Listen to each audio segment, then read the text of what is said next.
Mauri ora ki te whai au ki te ao maramati hei wā Mauri ora. E ngā mana nui, ngā tapu nui, huri tai āwhio i te motu whānui tēnā koutou, tēnā koutou. Ka tahuri ngā whakaaro ki te hunga mate, nā ko tō tātou matua Luke, o ti rā ki te hunga katoa kua rere atu ki te pō, ko tahi tonu te kōrero, haere mai haere. Whakaokia mai ngā rārangi kōrero ki ngā kaupapa take, o te ao Māori, o te ao o Aotearoa, tēnā koutou nau mai, haere mai. To everyone, the esteemed guests, and everyone that have joined us from around the country, can I say welcome to you all, and of course express our farewells to those who have passed on from the top of the north to the bottom of the south. We say finally to each and every one of you, farewell. We come back now to the most important topic on the lips of everybody near and far, and we welcome each and every one of you, and I'm going to hand over to my esteemed colleague over here to kick us off into what we're going to do this evening. Kia ora koutou friends, Duncan Webb, Justice spokesperson and Project Central MP. That's Peeni Henare, he forgot to say that. But look, really good to be here and so good of you all to come online. So, and we see there's a big number of you, really heartened that something we put together last week has really taken off. So what we thought we'd do, this is about making submissions against David Seymour's Principles of Treaty of Waitangi bill. We thought we'd just give a very brief overview of where it's at, what the bill is and where it's at, and then perhaps kind of frame it in terms of what the treaty really means. And it's good because we've got two perspectives here, so we'll both have a chat about that, and then we'll go through and give you some ideas. It's really important the submissions are your own, but we'll give you some ideas of, firstly, how to make a submission, you know, the nuts and bolts of it, and secondly, just if you're stuck for an approach, we can run through some of the things about this bill that you might want to have something to say about. So, this bill. Before we get to the bill, Chief, please feel free to ask your questions. We might not get to all your questions, but we're going to try our very best to answer a few of the questions that might come up. And for those of you who might still have questions, or after this session, you'll have a cup of tea and might think, maybe I've got a question now.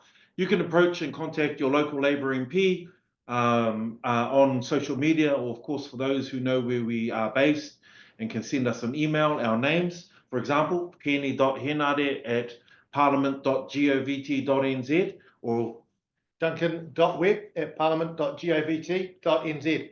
Be really good to hear from you, but thanks for supporting us here today. So, Principles of the Treaty of Waitangi Bill. What is it? It's the Luxton's folly, I call it. Here he's been cornered into putting this ridiculous bill into Parliament. I mean, the tragedy is we know it's not going to go any further.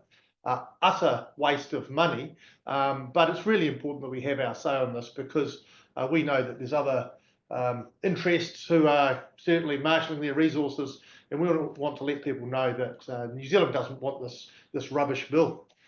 That's exactly right, and we've got an opportunity through this process for voices to be heard, and my colleague here actually highlighted that despite National Party and Luxon's agreement to it being stopped at the second reading, the point is, though, that if our voices aren't heard on this, then it gets lost into a political realm of debate where it doesn't actually need to be.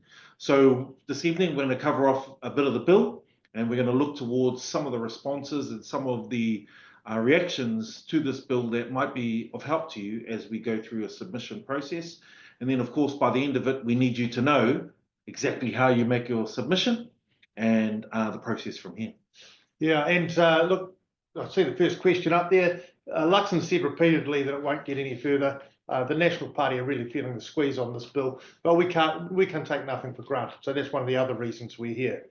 So one of the things about this bill is it takes a really sophisticated framework of how Māori and the Crown work together, and it seeks to distill it into just three what they call principles, but they're really just real dangerous simplifications. So the first one, the first principle that David Seymour has put forward sounds kind of superficially attractive, that the Crown has the right to govern in respect of all New Zealanders. And, in a sense, that's true. But at the same time, that is underpinned by the Treaty of Waitangi in the background. So it's not an unfettered right to govern. It's not a right to do whatever you want. At our foundation of our constitution is the principle of the Treaty of Waitangi. And then the second principle he's got in there, he talks about kind of recognising the rights of hapu and iwi, but only those which were in place in 1840 and are recognised in treaty settlements. What do you think about that? Yeah, precisely. And, for those who don't know, not every tribe has settled, not every hapu has settled, which means that in this process, they're not considered because they haven't come up through either the settlement process or were registered or acknowledged, if you will, in 1840 at the time of the signing of the Treaty of Waitangi. So that's David Seymour's way of saying that actually they're covered for in Article 2.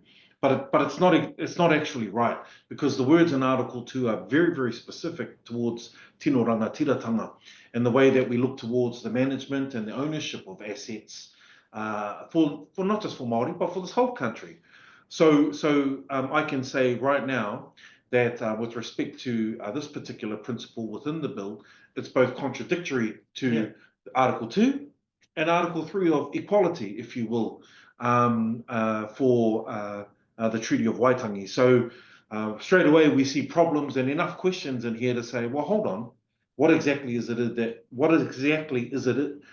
you're trying to do here with the Treaty Principles Bill?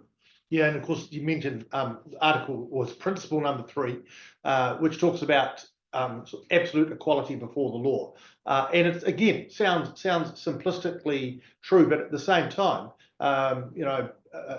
procedural equality, everyone getting treated the same doesn't mean you end up the same, and so equality and equity are a little more sophisticated than that, and buying into that kind of equality, ignoring race, colour, poverty, all of those other factors, kind of buys into what's essentially a neoliberal framework of individualism rather than a community-based. Precisely. And let's not lose sight of, we've all got rights here in New Zealand.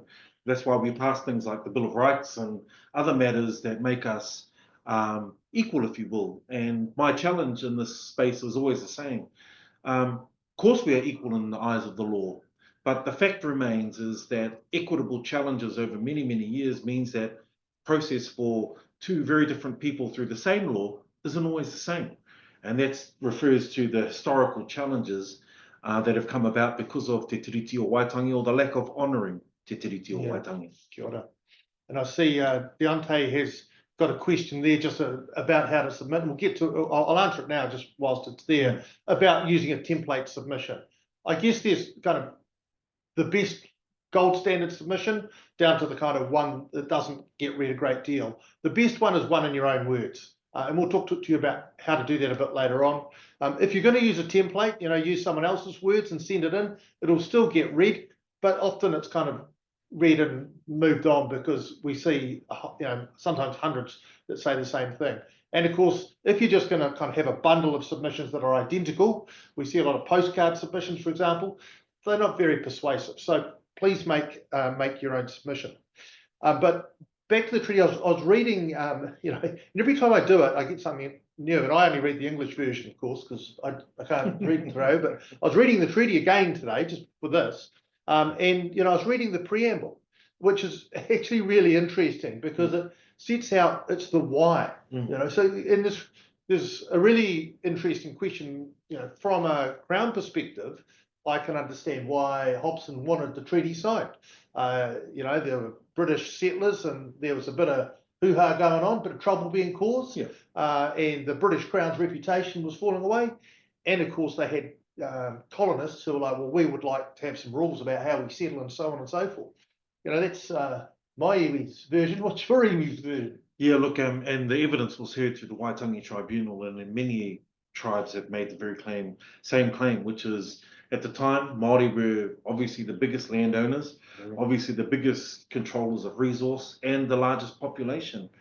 So the notion that sovereignty was ceded simply because of the Treaty of Waitangi, and that supersedes Māori rights in this space, is a fallacy that's proven through the tribunal.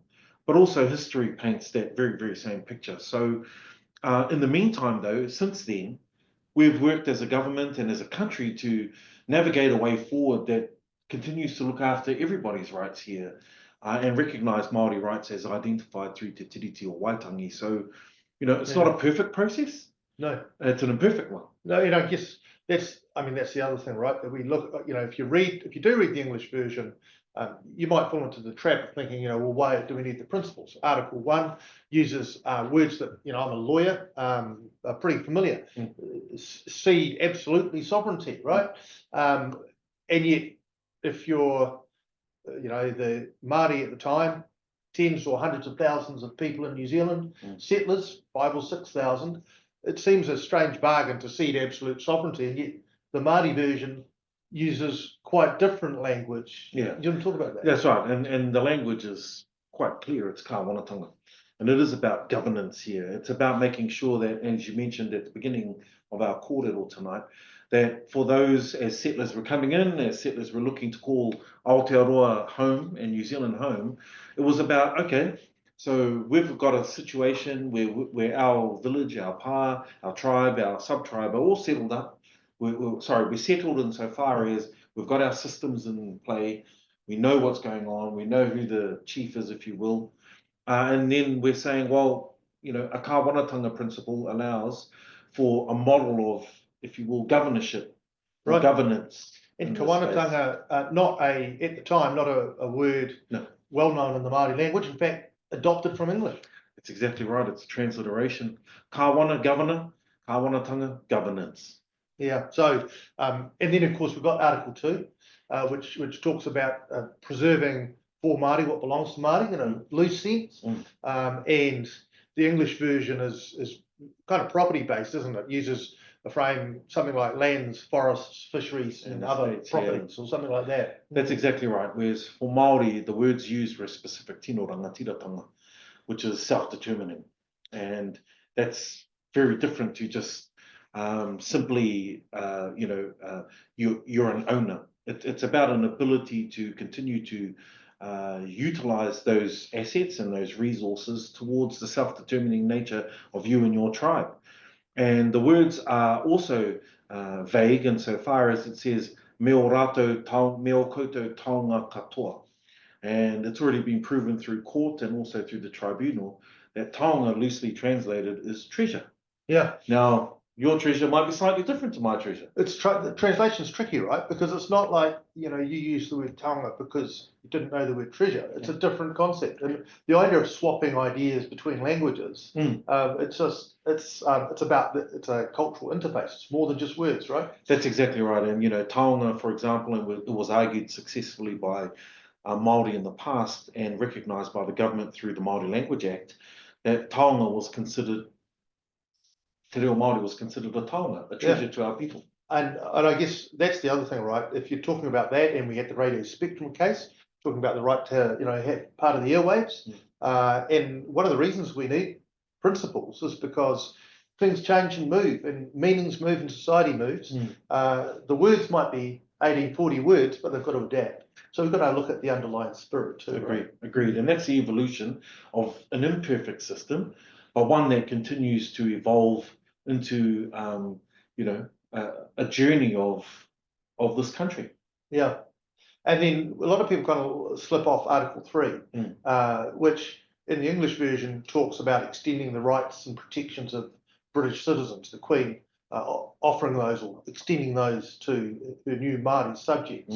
But that's not quite what the Māori version says either, is it? No, it isn't. And while it's fanciful to say equal rights for all, etc., what was clear and proven once again through the courts and the tribunal, that for Māori, that meaning was different, and that actually, if we were to look towards the rights that were afforded to Māori after the signing of the Treaty of Waitangi, it certainly isn't what transpired afterwards. In fact, the evidence is clear. Māori for a long time, up until recent times, were treated as second-class citizens. Yes.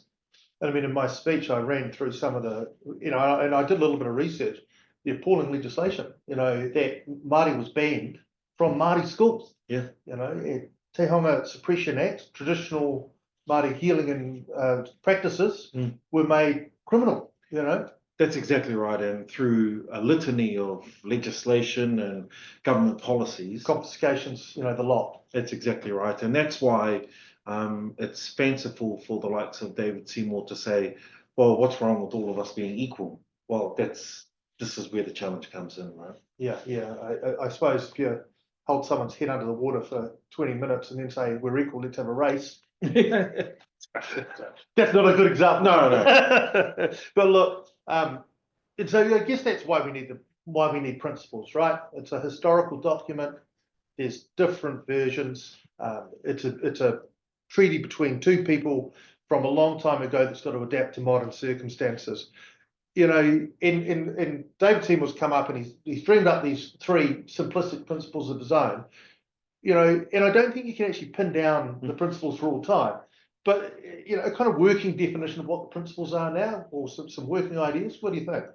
Yeah, look, and that's why I was clear about an imperfect process and an evolution. I think the point you make about trying to tie it into a legislation that will continue to govern and influence the way that governments shape their policy and legislation into the future is a problem.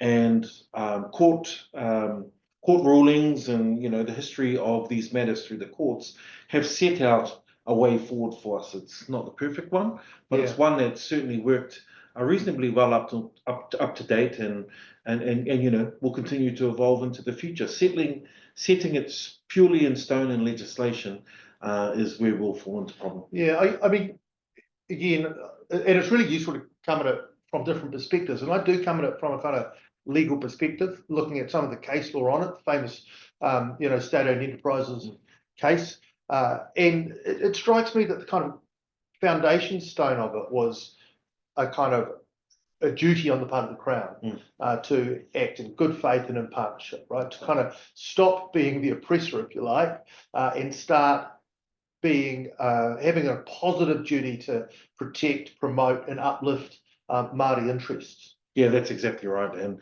I think that decision and the way that we've been able to handle since that decision has worked out reasonably well for the country. And, the point I make to a number of people in the community is those interests, in many respects, are broad community interests. They're the country's interests. How do we protect these resources? How do we make sure that they aren't exploited through offshore companies or through simple corporate measures that don't protect the community interest? And the final thing there for me is, we've always seen things intergenerationally for a longer view. Right. And I guess, that's a really good point. And I guess the other aspect of it, and this goes to the Tiratanga point, is it's about decision making, right? And where that should lie when we're making decisions, or decisions are being made about Māori. In some cases, it might be a duty to engage and consult. In other cases, it should be, well, it's your resource, or it's your coastline, or and it's about making sure that the leadership and authority rests with iwi and hapu rather than the Crown. That's right, and we made the point earlier this evening that for some who have settled, it makes it very clear in their settlement legislation that, oh well, these are their rights and this is their area as defined by the legislation. But take, for example, my tribe, Ngāpuhi, who's the largest tribe in the country, who haven't settled. Yeah, did you say take them? Where should we take them? yeah. Well, then what does that mean? No, that's right. No, and I mean, obviously, and this is the point of the Treaty Settlements Bill, the Principles Bill, because he seeks to kind of freeze it into the settlement deed and saying, well, that's it. If you haven't settled, you've got nothing until you're settled. Yeah. And that can't be right. Yeah. No, it can't be. And if you look at settlements, not all settlements are the same.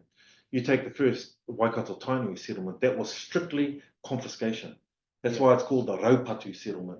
The government actively confiscated huge tracts of land, and that compensation was for that. Yeah. But that doesn't mean that was the only grievance to Waikato. So not every treaty settlement is the same. No. And freezing it in time fails to see the evolution of that. You look at Ngāi Tahu, of course, South Island settlement, no confiscations to speak of, but vast tracts of land dishonestly taken by, essentially fraudulent contracts, and not keeping even to the promises of those contracts to provide the schools and the hospitals and so on. Correct. And I guess that's the other thing, right? Talking about equality, and given what's gone on in the past 180 years, you know, in terms of putting Māori on an equal footing, I mean, one of those principles has got to be to redress the imbalances which are out there already. Correct. And, you know, there've been, you know, governments of all colours in the past that set out to do some of that work. But like I said, for those areas that it was clearly proven confiscation, where others where it might be a little bit trickier, like, for example, my parents were beaten for speaking te reo Māori in schools. That's very different and quantified in a different way to be able to say whether or not people were treated equally. And, you know, I always make the point that, you know, not everyone's created equally, and equity was the key in a lot of the decisions that we made as a government over the last 6 years to try and meet those equitable challenges. And I said it on the forecourt of Parliament during the hikoe. Where's the privilege in dying 7 years before non-Māori? Yeah, where's the privilege in, you know, in being the most incarcerated race in this country? And most people will say, oh, that's because of personal decisions. Well, that's just not what the statistics tell us, right? And you're failing to see historical context. And it goes throughout. I mean, you know, you talk about prison populations, unemployment rates, health outcomes, school achievements. It's just the list goes on, right? And we know that it's not because of who you are, it's because of, you know, what's gone on. Yeah. So, hey, look, it's kind of pretty intense. Free ranging. It's probably a good time to have a pause and just talk about a bit of process. So, you know, you're all on here. I want your solemn promise now that you're going to make a submission. And in fact, you know, you could do it. We're going to finish this around 8:30 or a bit before. But you could do it tonight, and I'm going to give you the tools to do that. But you must do it before end of 7 January. So midnight 7 January, clock strikes 12, and the whole thing turns into a pumpkin. Look, there's a few basic rules. First of all, you know, keep it simple. You're not expected to write some thesis. We just want you to tell Parliament, tell the Select Committee why you think this is, you know, a rubbish bill, and use your own words. You know, they're the most believable. That's right. But just don't use all of your own words. Some of those swear words might mean your submission doesn't get read. Some of the name calling, put those to one side. Keep it civil, and it'll just make it a lot easier, because they do. And I'm on the Select Committee. They do boot out submissions which are, you know, a bit over the top. So do that. And if I can, Duncan, you know, I think about my mokopuna, te omeka, and I can say that the family write submissions with a review towards how do we protect this and how do we look forward to the future, and use our mokopuna as a way to saying, this is why I'm standing up against this. This is what I have to say about protecting our mokopuna into the future, and making sure that, you know, the country we all aspire to, whether you're a Māori mokopuna or Pākehā mokopuna, doesn't matter, that it's a country that they deserve. And I think personalizing it in that way, you know, makes it very real. It does. And I think it's a really good idea to kind of just put yourself, you know, in a little time machine and think, if this bill went through and this is how we managed our relations, what kind of world would that be for me or my children or their children? Or if we just keep on roughly the same track, muddling along, doing the best we can, but doing that in good faith and honestly, you know, and that's a much better approach. Hey, look, and of course, with Select Committees, you can make oral submissions, but we're expecting thousands and thousands of people to make submissions. So I've got to be honest, the chances of submitting in person to the Select Committee, online or actually in the room, are quite low. But ask, right? If you don't ask, you don't get. There's no reason you can't you can't ask. If you do get to submit orally, for goodness sake, do not read off your piece of paper that you've submitted, because everyone's had a chance to read that. Just say what you think, and say it directly, and offer to answer questions, because often, I'll tell you what, when I've sat on Select Committees and someone's asked a really good question, often you hear things you just didn't expect, right? And it's really powerful. Yeah, that's exactly right, and that's the opportunity to be heard in person, and that time is very limited. So if we're rehashing what we've already written in our submission, you're not going to get exactly what will be beneficial for the committee out of it. And to Duncan's point, it's a very busy time. His committee, the committee he sits on that's hearing this bill, is going to be extremely busy. So make sure you ask to be heard in person. But also that you're very clear in your submission and your written submission, so that regardless of that, you can accept that the good members of that committee will read your submission. And don't be intimidated by the committee. I know it can seem a little formal and overwhelming, but it's actually your submission and your time. So own it, get into it. And look, I've done something. I've got a little tech thing here going on. I think it's been in the comments, but if you actually scan that on your phone, and I'm going to hold it up for a couple of seconds here so that you can do that, that QR code will take you to the Select Committee website. So you can save that, and it will actually take you straight there to the submissions website, and you can go through that, and it'll be really good. If you haven't got it, Google Justice Select Committee Treaty of Waitangi bill, and something like that'll pop up. And also you can post if you're a letter writer. Write your submission, free post. So you just put free post on it. Justice Committee, private bag 18041, Wellington. 6160 if you want the postcode. That'll get you there. In fact, Justice Select Committee, Parliament, Wellington would also get you there as well. So that's basically the mechanics of how to do it. In the last bit of time we've got here, it might be worth just chatting about some of the things, some of the reasons that people might want to frame up. I mean, the first and most obvious one is this is just taking us so far backwards. I mean, I probably was a very young child in the 1970s when, the Treaty of Waitangi Act was passed and kind of the tide started changing. It's taking us back before that, isn't it? Yeah, exactly. And the government likes to crow about taking a lot back on track as a country, but what's been very clear through this process is that it is divisive.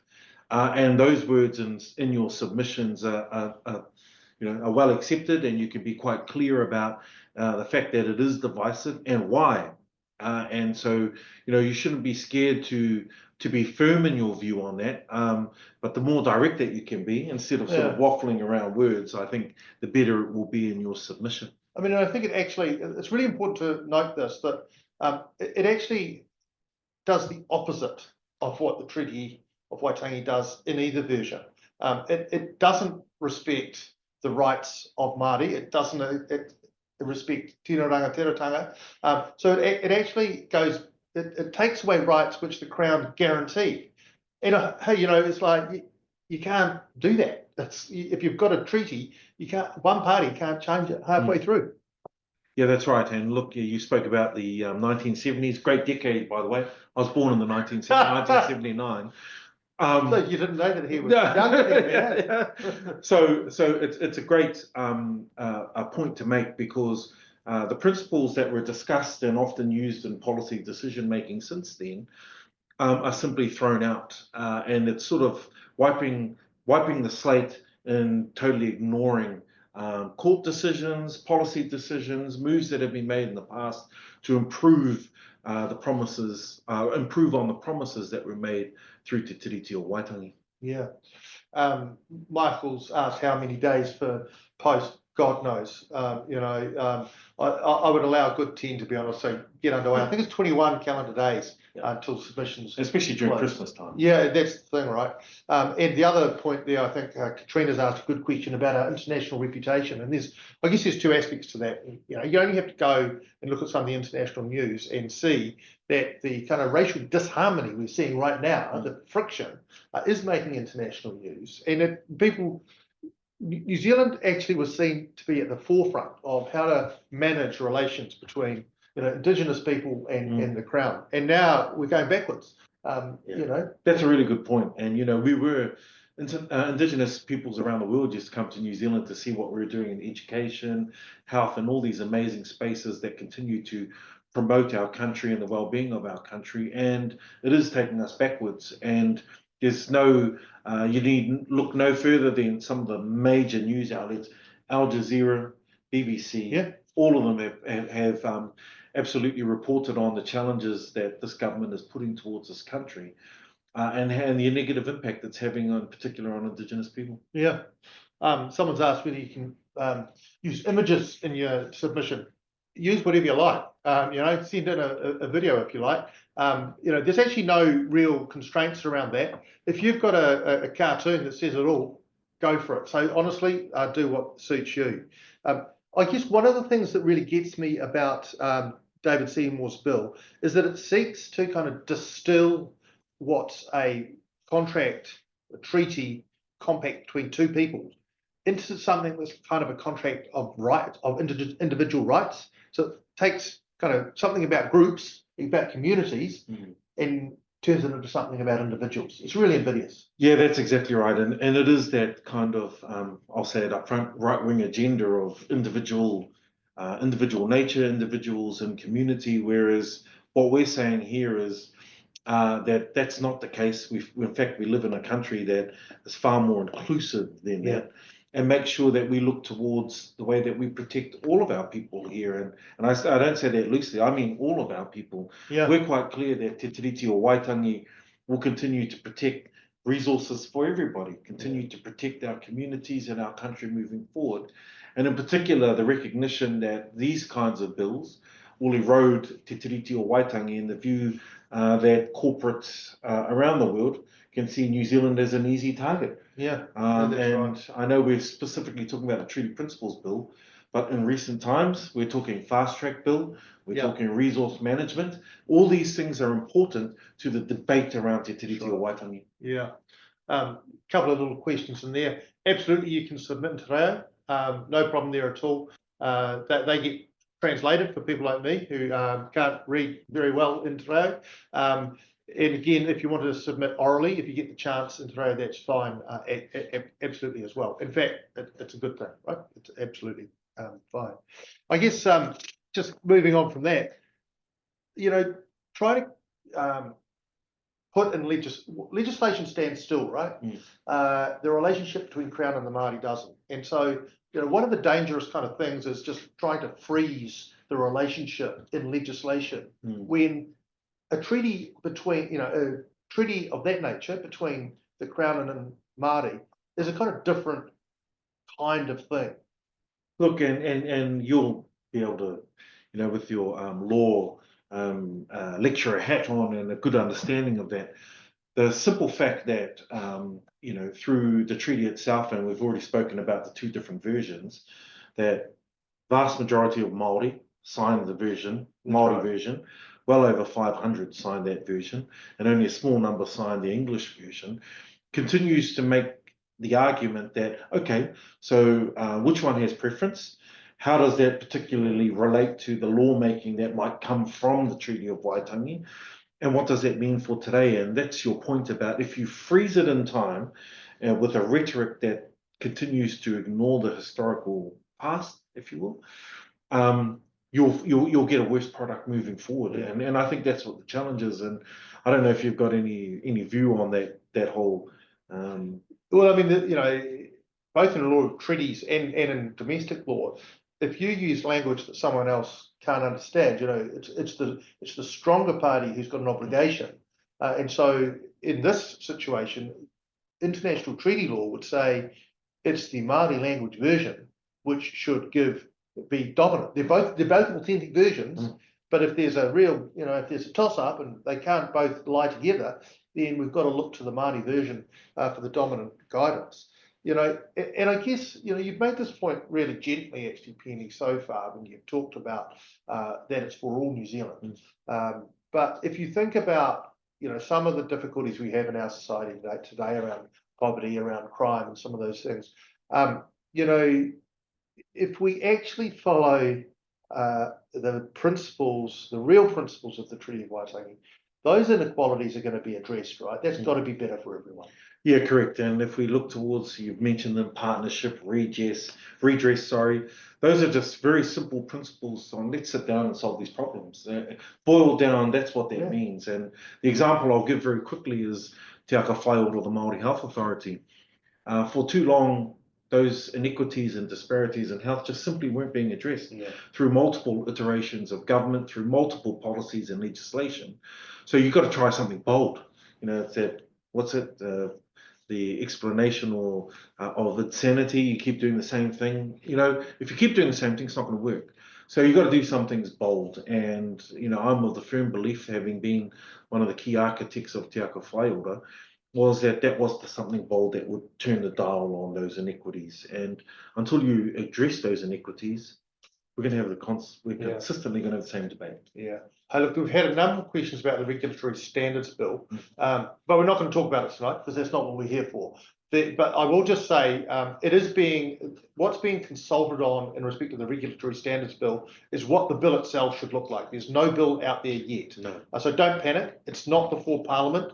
But David Seymour, and he is going to draft up something, and it will be probably just about as nasty. But we're really here to talk about the principles of the Treaty Waitangi Bill. And look, a few questions about the committee itself. We've got on kind of the opposition side, we've got Tracy McClellan, Labor, Ginny Anderson, Labor, me, Duncan Webb, Labor, Tamitha Paul, Green, and Takuta Ferris, Māori Party. So that's on that side, and on the other, it's chaired by James Meager, who's MP, National MP down in Rangitata, and you know, an array of others, including Todd Stevenson for ACT and Jamie Arbuckle for New Zealand First. If I can see kara taipari e mihi atu ana ki a koe. Thank you for your question. Yes, you can submit as a grouping, a whānau. You can make a submission as a whānau. You can make a submission as a marae. All of those things are relevant. Of course, we want to make the point clear so that the more the merrier. But if you come together as a whānau and you feel that making a submission as a whānau is the right thing to do, then by all means. And look, if you're connected with an organisation that's got some mana, please use that organisation as well, because that does carry weight. You know, there are some organisations, including iwi organisations, marae, who regularly submit and do so very well. And it does add power to the submission, because the job as us as committee members is to kind of try and filter all of those submissions and then report back to the House what we think should happen. And sometimes that report's kind of split into two halves. The government thinks one thing and we think another. This bill's a little different. It's going to be a bit weird because everyone other than the ACT Party has said they're not going to vote for it. So we're going to be writing a report back to the House, giving them some advice essentially about what the country thinks, and essentially saying that the bill shouldn't pass, and that we shouldn't have, because it tucked away in the back of the bill is, and so let's have a referendum on this. Now, whether that is part of the long-term agenda of the ACT Party, I don't know. It's possible, but they're not going to get it this way. Yeah, look, and I see there's a number of other questions about the wider implications, if you will, of this bill on other pieces of legislation. Let's be very clear. There are already a number of bills that have already passed that have removed any discussion about Te Tiriti or Waitangi or anything like that already from legislation. There are more bills to come that will continue to do this. The challenge here, though, Duncan, is this bill, the Treaty Principles Bill itself, sets a pathway for future governments, or this government in particular, on the way they make their legislation. And what we're saying is that evolving relationship of the treaty, the principles that we're around redress and partnership, and those sorts of things are so important in this ongoing discussion of Te Tiriti or Waitangi. Yeah. In terms of who gets chosen to make oral submissions, it's going to be tricky, right? Because there could be, I don't know how many submissions there are, but there will be tens of thousands, is my guess. And so kind of going through and picking out them is quite hard. It's likely that some major organisations will be chosen, and you know, iwi chairs. But if they want to submit, I would expect to hear from them orally, for example. Other than that, other than some of those major organisations, it's likely they'll actually be people will be chosen by random. you know, with a balance to make sure there's some for and some against. So it's unlike, I don't get to go through and choose my mates, unfortunately. No, that's right. And we've already spoken about if you are aligned or associated with a community group or an organization that can do that, you know, there's a good chance that you might get the opportunity to submit while still being a random process as opposed to just individuals everywhere. But let me be very clear about this. Guarantee you Hobson's Pledge will get the opportunity to submit. Yep. One of the leading organizations that continue to support this bill. So we've got to have a good hard think about, one, the way we submit, and two, what we submit. Yeah. Look, and there's a whole lot of other questions around the submissions process. Yeah, there are a lot of submissions for it. We don't actually know where the submissions lie at the moment, so anything it's speculative to say, you know, exactly what would be the case there. I don't think we're planning to split into smaller committees at the moment. We're going to hear them as a full committee. You know, there's one thing I just want to touch on a bit more substance, and that's the kind of this concept that Māori is First People. The bill, Seymour's bill, says Māori may or may not be First People, but that's irrelevant. Whereas around the world, you know, First Peoples, Indigenous peoples, it's kind of recognised that, particularly where there's been, you know, genuine colonisation, that they do occupy a special place. And in fact, that's, you know, I would say that that's entirely consistent with human rights, because it recognised kind of the loss of some traditional ways and the obligation to restore some of those traditional ways. I mean, there's this fallacy out there that, you know, that Hobson arrived and there was no social structure. And it's a little bit of an invidious suggestion. And I guess I'm interested in your comments on, you know, the right balance in recognising the special status of Indigenous peoples, and at the same time recognising that we live in a society where we have the rule of law and equal opportunity. Yeah, look, most international organisations and bodies will recognise the rights of Indigenous people, but also recognise and encourage those individual countries to work out what that means, work out what that looks like, and it's an imperfect world. And we're always fortunate as Māori to have had a treaty.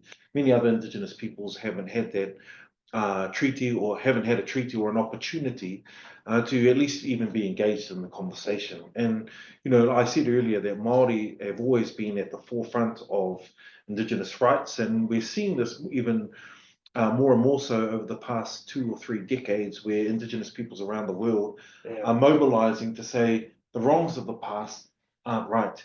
Let's work together to fix them. And, you know, Māori are a good example of how we can do it well. And the Treaty Principles Bill, as it stands, will look to take that away and just literally wipe the slate clean and say what's happened in the past happened in the past. Why should our current generations be held for the decisions of our ancestors? Well, the fact remains, the treaty is standing. The treaty is binding as far as we can see and prove. And furthermore, aren't we all, you know, aren't we all descendants of ancestors who have made decisions? And we've got to either, one, live with those, or two, make sure that we make decisions to protect our future generations. And there's a common one. We're not here to, you know, atone for our ancestors' decisions. But as you mentioned around property rights, oh, but we've owned this farm for 5 generations. Oh, okay, so now we're talking about the same thing but different. Well, that's not right. We've got to be careful then. Correct. I've just got a little message there from my Kaitahu whānau down in Te Wapirama. So good to see you. Thanks for tuning in. And look, it is really good. So thanks so much for coming along. I just want to talk about a little bit about tino rangatiratanga. And there's this whole idea that, you know, there's some pretty invidious terms thrown around actually, but there seems to be this fear of, you know, Māori having some kind of sovereign right. Whereas I've always kind of thought of it as spheres of authority. You know, if you're a local body, you do local body politics. If you're a Māori organisation, you know, you should be given essentially control and autonomy, if you like, leadership over things that are Māori. And you can, that's a permeable concept, right? Correct, and if you look across the number of settlements that have been done, it's very specific about where that is and what it applies to. And those have been hard-fought gains through treaty legislation for those who have settled, and for those who are yet to settle. Well, what does that mean with this bill? So, for example, if, like you say, you use a local government example, I talk about my marae and Mōtatau. We don't dare try and project ourselves outside of our region and either encroach on local hapu and other families in marae, let alone community rights. But we're very clear about Mōtatau is where I come from. This is our marae. This is our recognised community, and these are the rights that we believe we have here. Yeah, no, that's awesome. I just think it's a really reasonable thing to say. There are things that are by Māori and for Māori, and it's not for others to intermeddle. And that's essentially the kind of autonomy we're talking about. Anonymous attendee, I didn't even know you could do that. There's no word count. But hey, keep it brief. It's a lot of reading for people to do, and I think quality is to be preferred over quantity by a significant margin. Yeah. And kia ora, Ivy. See you, Ivy. Very well. Ngā mihi. And look, I guess the other thing is this, and we'll wrap up pretty soon, I think, if you're good with that, Peeni. But honouring the treaty is actually about the rule of law. This is a legal document. There was a time in our past, in sort of the 1860s, where colonial judges said, "Oh, that doesn't even count. It's not even a thing." We've moved on since then. It's actually a foundational part of our constitution. It's one of the building blocks that makes the government and the parliament that we sit in legitimate, right? And to kind of whip it away and say, "Oh no, we're gonna rewrite that and put in the Treaty of Principles Bill what we wish it was," it actually is the opposite of kind of honouring the rule of law. So for those people who say, "Oh, the treaty doesn't count, it's there's some illegitimacy," I say the opposite of that.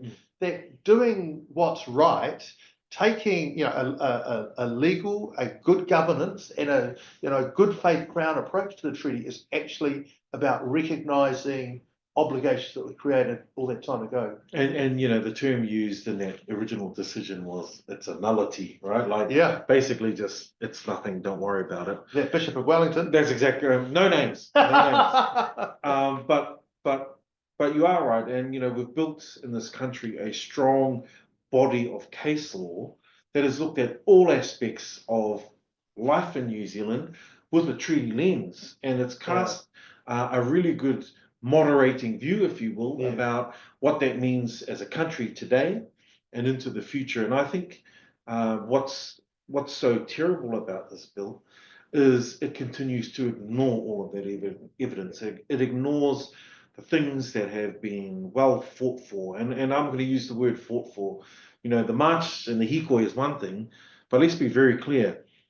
It's been court cases, tribunal hearings, protests locally, nationally, that have all contributed to that body of knowledge around te tiriti. Yeah. I mean, I as a constituency MP in Christchurch, I get a few emails from people who, take a different view than I do on the treaty. And I'll tell you what I tell them to do. I actually send them the link to the Ngāi Tahu apology. I say, look, just all I ask is you read that and get back to me. Yeah. They don't get back to me. Because if you do read, and there's plenty of apologies out there from different iwi that have settled, Crown apologies, that set out in quite a lot of detail what was wrong with the conduct of the Crown in breach of the treaty and just in breach of some pretty fundamental human obligations, right? And so when people complain about too much te reo or whatever, well, that was the language of New Zealand until we nearly eradicated it. Yeah. So let's not go overboard. Yeah, that's right. And look, what I love about this conversation is between the two of us and the people we represent, we do represent quite a broad view, not just on this matter, but on te tiriti o Waitangi as a whole. And, having discussions are fine. And we hear that. Like, let's have a discussion, of course. Actually, we thought we'd wind up by singing Ebony and Ivory. Well, as long as I can take the harmony, but you are right, of course we can have, we've been having this debate for decades. For over a century. And we will continue to we will continue to do that. Hey, I think we're just about done. So look, thanks for doing this with me, Peeni. It's really useful, and always good to have a yarn with you. Good guy, this guy. But I also see some of the comments. We're happy to do another one of these as the hearings have engaged or started, and we'll make sure that we keep everybody safe in this, because I'm not sure what the process is. Yeah, I think that's an important part of it, right? Just making sure everyone looks after each other. And the select committee is one of the things we really do want to do is make sure that it remains, people don't overstep the mark. Yeah, and look, I know there's lots of questions on there. A lot of them, some of them are whānau. Kia ora. I see you, Sky. Anyway, there is an opportunity to continue to engage with us, and we mentioned it earlier. For those who have come on a little bit later, you can email us directly, contact us through social media to make sure that for those questions that we actually haven't been able to get to, we'll get a chance to give a more fulsome answer. And I'm just going to say one thing before we go, and that is, we're MPs and our job is to represent our constituencies. But, if you've got the email and you've come online here, you're part of the movement. We need your help, not just to make a submission, which you are going to do tonight, but also to spread the word. So do talk to your friends and family, and if people you think, also want to make a submission, maybe need a little nudge, give them a nudge, give them a big nudge. Because we do need people to make those submissions, yeah? I can say, though, what you're seeing here is peace breaking out amongst Duncan and I. For those of you who don't know, I'm in Tāmaki Makaurau. My good friend here is in Ōtautahi in the South Island. Of course, the Blues are the champion rugby team and all the rest of it. This is the point. Yeah, thanks for looking after that trophy temporarily for us. Just reminding everybody out there.